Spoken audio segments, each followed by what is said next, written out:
Southern University student who in his short life has played music all around the world is dead after an off-campus fraternity ritual. Our Ethan Tuttle starts us off today. He spoke with students. What's good, y'all? Welcome back to the channel. Today we're going to be discussing a very sad story coming out of Louisiana.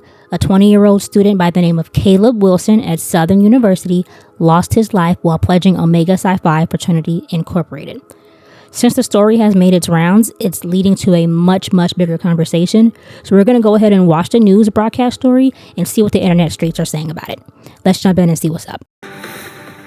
Southern University student who in his short life has played music all around the world is dead after an off-campus fraternity ritual. Our Ethan Tuttle starts us off today. He spoke with students about this tragic loss. Ethan.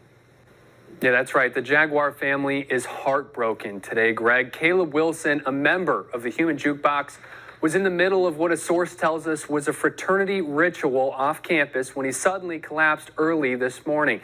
Now, students and authorities are trying to wrap their heads around what happened. Something like this is just out of the ordinary. 20-year-old Caleb Wilson, a student at Southern University, lost his life early this morning after collapsing during what a source told WAFB was an off-campus and unsanctioned Omega fraternity ritual at a local park. There's an autopsy that's currently ongoing. We don't have much information that we can share at this particular time, but again, this is being investigated as just a death at this time. Wilson, a pledge for Omega Psi Phi, was also a member of the Human Jukebox. His family says he's played his music during trips to Cuba and Europe, and once even played with Trombone Shorty. After collapsing at North Sherwood Community Park, other students rushed him to Baton Rouge General Hospital, where he arrived unconscious and was pronounced dead. Southern University issued a statement saying Wilson was a junior majoring in mechanical engineering at the campus and extended its condolences to his family, classmates, and loved ones. Baton Rouge police are now waiting on the autopsy report. Once that information is available from the coroner, law enforcement will have a better understanding of what happened to Wilson. In the meantime, Southern students are in a state of sorrow. Here it's kind of shocking because it's like you're a part of a big group. Like everybody on campus loves the Human Jukebox, even people that don't go here. So for them to lose a member of the band, I know it's going to be hard on them. And it's not like it was, I don't know, like no gang violence or nothing. It was, it was a fraternity, so we're going to see how it play out, man. It's, outside looking in, though, like I said, it's crazy to me. Usually you'll see more people, like, laughing and stuff on campus, so right now, like, the mood is kind of down, and I'm just hoping, like, whoever knew him can, like, get through this and, like, we can all come back to that common ground once everything's resolved. Wilson's father is part of the security team for Saints owner Gail Benson. Miss Benson said today she is deeply saddened by the passing of a, quote, very bright young Southern University student. She went on to say she has a deep and personal connection to his family, with his father having worked with her for many years. Greg? All right, thank you for that. So in light of Wilson's death and the ongoing investigation, Southern is stopping all recruitment and initiations. The university sent a letter to all chapter advisors and presidents saying going forward, for now, fraternities, sororities, and student clubs will not be allowed to induct any new members. The university is also banning interest meetings and rushes. That goes for off and on campus events. D9, we really need to get our stuff together. There's no reason why that young man should have died trying to cross the burning sands. If you haven't heard, 20-year-old student Caleb Wilson lost his life trying to cross the burning sands of Omega Psi Phi Fraternity Incorporated down at Southern University. And this whole situation makes me realize that we really need to start looking into the people that we bring into these organizations. They're the reason why certain things happen and certain situations happen just like this. And we really need to hold ourselves accountable for the stuff that we do and the stuff and the people that we bring in, because all of this could have been avoided if they knew what the process was. All of this could have been avoided if we're all nine of us are a non-hazing organization. So there's no reason why somebody should pass away from any type of ritual or anything that we do. Like, that's like completely unacceptable. To be honest, that chapter in itself should be gone at the very least a decade. Like, not only does this make Omega Psi Phi look bad, but this also makes us look bad as a whole, the D9 organization as a whole. People already look at us like what's going on, and it just makes it much worse. And we as organizations need to hold ourselves accountable for the mistakes that we make. Now, I will never denounce what I am. I am a Phi to the day that I die. But we also have to sit down and take a good look at the stuff that we do and the people that we bring in. Y'all might not like this, especially coming from me, but I'm gonna say it because I'm not scared. Can't nobody move my ass. I hate May culture and what it has done to Greek life, especially D9. Caleb Wilson, a 20-year-old, just lost his life at Southern University trying to pledge Omega Psi Phi. They say they was doing a ritual, probably some underground. I didn't really read too much into the article to see what exactly happened because honestly, I'm disgusted. It's 2025. Y'all know y'all can lose y'all letters. Y'all know y'all can get fined or end up possibly going to jail. And y'all still out here doing this shit. Also, you can have respect. Also, people won't call you paper. And I'm not, placing the blame on Caleb at all. Rest in peace. I'm talking about the members of the actual organization who were doing these things to the potential pledges. It's 2025, bro. That haze and shit, it's so dead. And y'all wondering why there are people right now making denouncing and renouncing videos saying that you can't serve two masters. And people that are not even a part of Greek life, a part of D9, think that we are worshiping the devil. Because y'all out here doing crazy shit like this. All this extra stuff y'all got going on, y'all, these were not this is not what our founders created these organizations for. And it's really making me want to tear up for real because it's sad. Y'all really be making young, impressionable 20-year-olds feel like they gotta go through this shit, making them feel like, that they don't have no underground process, that they they not good. That is so weird to me. Something I never understood. And I know D9 want to keep the money rolling in, so they can keep doing what they need to do, but we really need a break.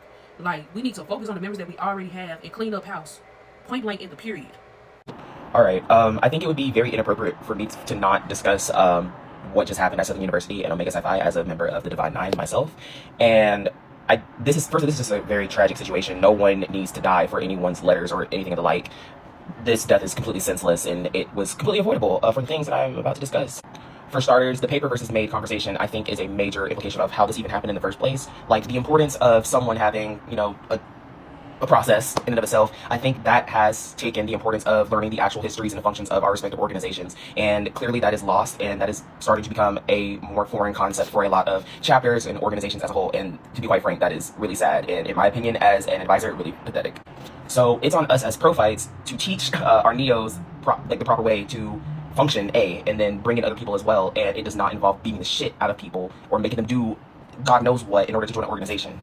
And based off of what the news articles have been releasing, I can guarantee you that was not a ritual that they were doing. They were just beating the dog shit out of that man or making him do something. But I can guarantee you that the founders of Omega Psi Phi, they did not have that in their ritual book or ritual, packet or whatever. I can almost guarantee that. But you got these old heads. The old heads are the real perpetrators of this. I'm not gonna get into that. Actually, yes, let's get into that. I feel like it starts from the old heads that have crossed within from the 70s all the way up to I don't know, shit, even today. And they just uphold that, tradition of, oh, I am from dirty, bloody, blah, blah, blah chapter out of da-da-da. I crossed in 19, whatever the hell. And it just perpetuates a culture of fear, pressure, and just overall nastiness within the chapters. And you would ever wonder if someone someone is quote unquote made, going through a process, and they expect, they're made neo, and they expect people to have, respect for people. No, that's not how that fucking works. We're people. And if you beat my ass and you expect me to be all buddy with you, I'm like, hell no. And then when the neos are expected to go to, I don't know, whatever conference meeting, literally any professional development, of course, they don't know how to act, they don't know how to dress, they don't know what the hell they're supposed to do because they were never taught properly, but they got their ass beat, they got their letters, they got the respect, but they don't know Robert's rule. Do you see where I'm getting at? And in my last semester of undergrad, I had the privilege of assisting 10 young men into joining Phi Beta Sigma Fraternity Incorporated, and that is one of my major accomplishments. I tried my best to make sure that they entered in with, the best in conduct and with their dignity intact, while also knowing the inner workings of the organization. And from what I'm hearing, because I moved after they crossed, they did pretty damn good, and they're still continuing to do good to this day. And that is an art that's just been lost among the years. I'm not trying to pat myself on the back or anything like that, but it's just when people are brought in properly, they are able to function properly.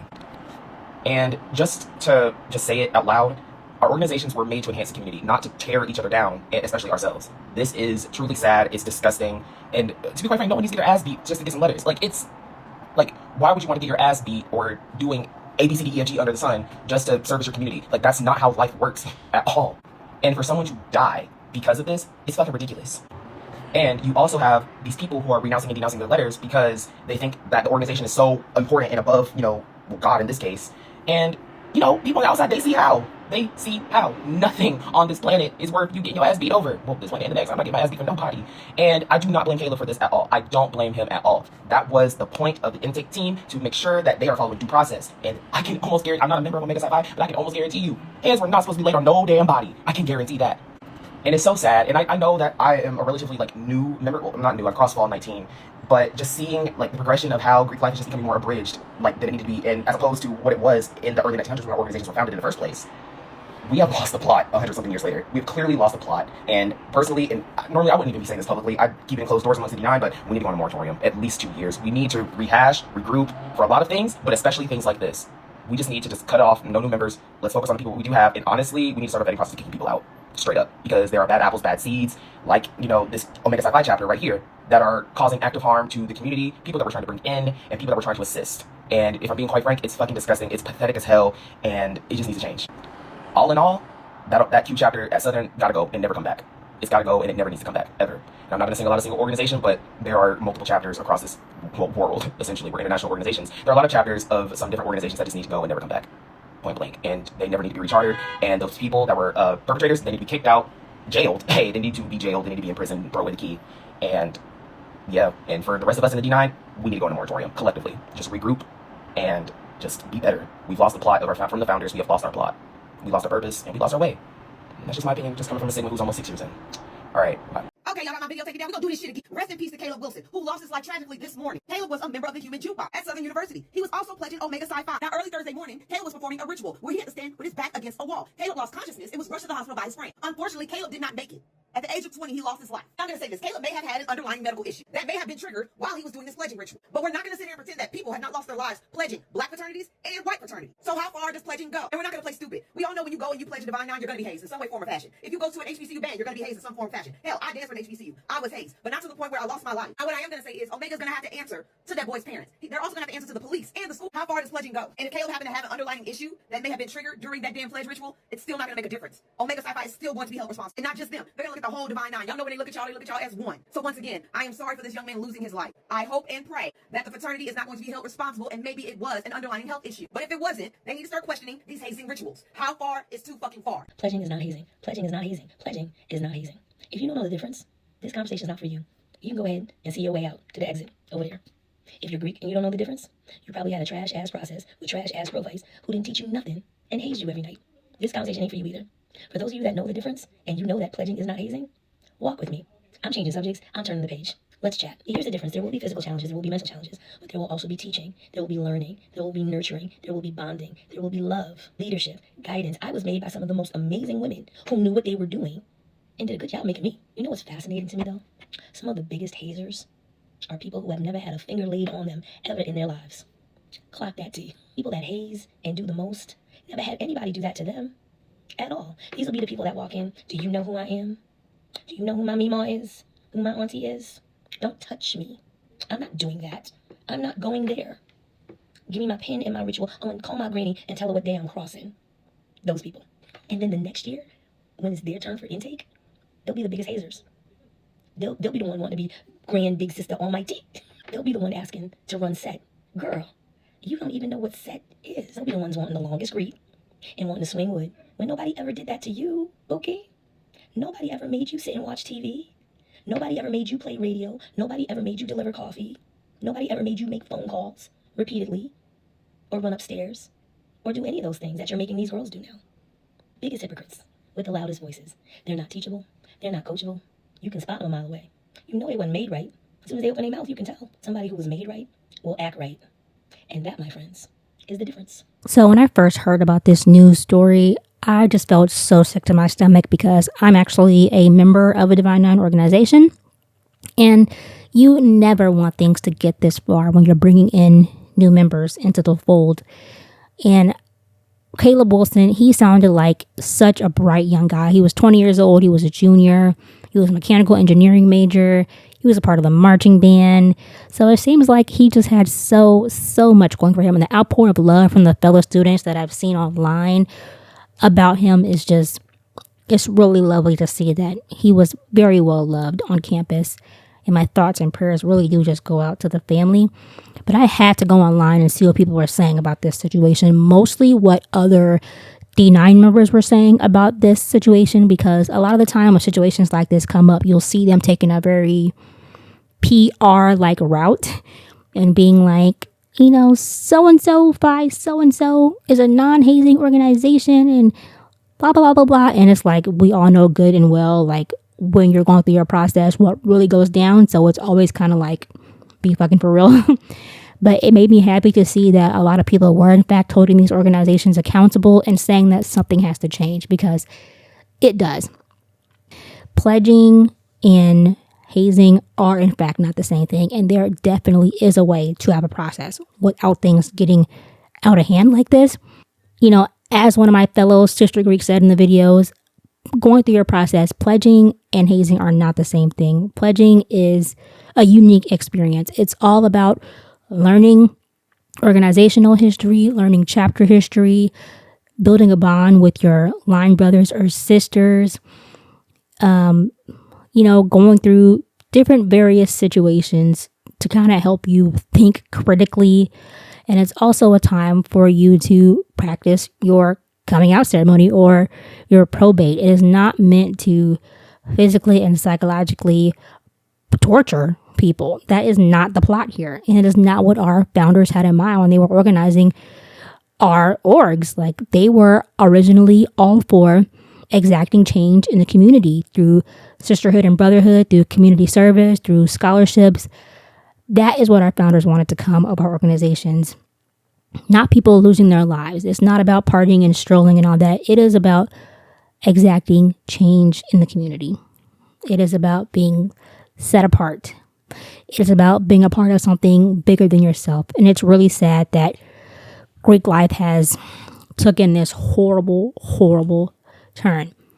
So what I would like to know is, what do you all think can be done to change the culture in Greek life? If you are a member of D9, I would love for you to comment down below what you think could be done.